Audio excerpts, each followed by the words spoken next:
কিয়ামতের ওই কঠিন ময়দানে 7 শ্রেণীর ব্যক্তিকে রব্বুল আলামিন তার আরশের নিচে ছায়া দিবেন।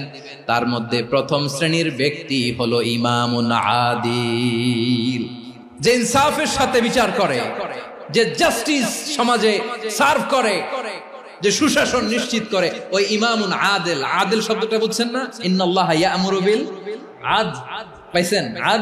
আদিল। 7 শ্রেণীর ব্যক্তিকে আল্লাহ তাআলা সুশীতল আরশের নিচে ছায়া দিবেন, যেদিন তার দেয়া ছায়া ছাড়া কোনো ছায়া থাকবে না।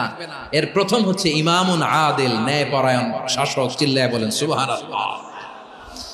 আবার বিশ্বনবী বললেন, ইন্নাল মুকসিতিনা ইনদাল্লাহি আলা মানাবির মিন নূর আন ইয়ামিনির রহমান। কিয়ামতের দিন যারা ন্যায় পরায়ণ হিসেবে আল্লাহর সামনে দাঁড়াবে, কিয়ামতের দিন রব্বুল আলামিন তার আরশের ডান দিকে ওই ন্যায় পরায়ণ লোকদের জন্য আরশের ডান দিকে একটা নূরের